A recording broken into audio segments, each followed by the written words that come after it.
ఈరోజు ఒక ముఖ్య విషయాన్ని మీ దృష్టికి తీసుకురావాలని, మీకు సమాచారం ఇవ్వాలని మీ ముందుకు రావటం జరిగింది. ముందుగా మీ అందరికీ విజ్ఞప్తి, దయచేసి అందరూ కూడా సబ్స్క్రైబ్ చేయండి, గంట గుర్తు నొక్కండి.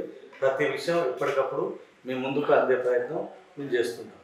అయితే ఈరోజు ముఖ్యాంశము, తెలంగాణ ప్రభుత్వము ఫిబ్రవరి నెలలో ఒక ప్రత్యేక ఆదేశాలు జారీ చేసింది. అదేమంటే, వికలాంగులకు సంబంధించిన ధృవీకరణ పత్రాలు, సదరం సర్టిఫికెట్స్ అన్నీ కూడా 21 రకాల వికలాంగుల సర్టిఫికెట్లు మొత్తం కూడా యూడిఐడి పోర్టల్ ద్వారా, అంటే యూడిఐడి పోర్టల్ అనేది యూనిక్ ఐడెంటిఫికేషన్ ఆఫ్ డిజేబిలిటీ, ఇది అంటే వికలాంగులకు సంబంధించిన గుర్తింపు.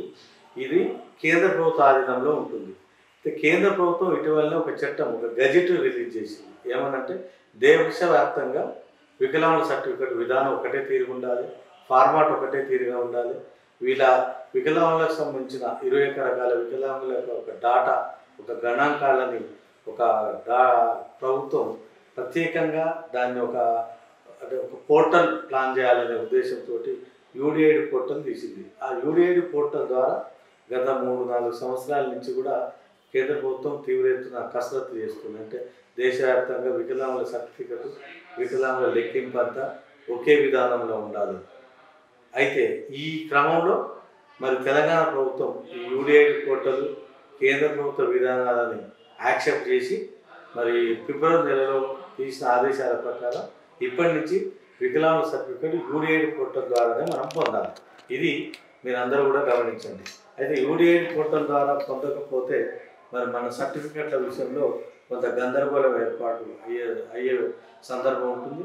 అందుకే వికలాంగుల సంఘాలు, ఇతర సంఘాలు అందరూ కూడా మీరు ఆలోచన చేయాల్సింది ఏంటంటే, ఖచ్చితంగా మీరు యూడిఐడి పోర్టల్ ద్వారానే ఈ యొక్క సర్టిఫికెట్ విధానాన్ని మనం అందరం కూడా పాటించాలి. ఓకే, అందరికి నమస్కారం. నా పేరు లోహిత్ కుమార్. నేను మీలోకండి, ఈ కుటుంబ సభ్యుని. ఈరోజు జవాబ్ టీవీ ఛానల్ ద్వారా నేను మీ అందరికీ ఒక విషయం చెప్పాలనుకుంటున్నాను. ఇది మీకోసం ఏర్పాటు చేసిన ఛానల్, ఇది మీ ఛానల్.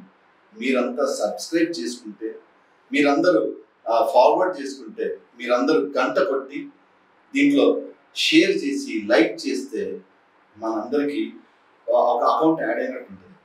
మన స్ట్రెంత్ ఎంత, ఇప్పుడు ప్రస్తుతానికి ఉన్న సబ్స్క్రైబర్లు ఎంతమంది, ఇది మన ఛానల్ కాబట్టి, మన కోసం, మన వాయిస్ కాబట్టి, మన మాటలు మనం విని మన కమ్యూనిటీ అందరికి తెలిసేలా చేస్తే, ఏదైతే మనం లక్ష్యం అనుకుంటున్నామో, మీ హక్కులు ఉన్నాయో, మీ ప్రాథమిక హక్కులు ఉన్నాయో, మీకు రావాల్సిన ఫలాలు ఉన్నాయో, పథకాలు ఉన్నాయో, అవన్నీ మీకు చేరేలా ఈ ఛానల్ తోడ్పడుతుంది. కాబట్టి మీరు please subscribe Jawab TV and share it, like it as much as possible.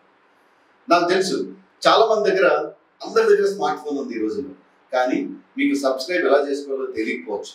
మీరు అడగండి, అన్న నా ఫోన్లో జవాబ్ టీవీ ఒకసారి సబ్స్క్రైబ్ చేయాలా అని మీ ఫ్రెండ్ని అడగచ్చు, లేకపోతే ఇంకెవరినైనా అడగచ్చు, లేదా మీ పక్కన ఎవరైనా మన వాలంటీర్ ఉంటే ఆ వాలంటీర్తో సబ్స్క్రైబ్ చేయించుకోండి.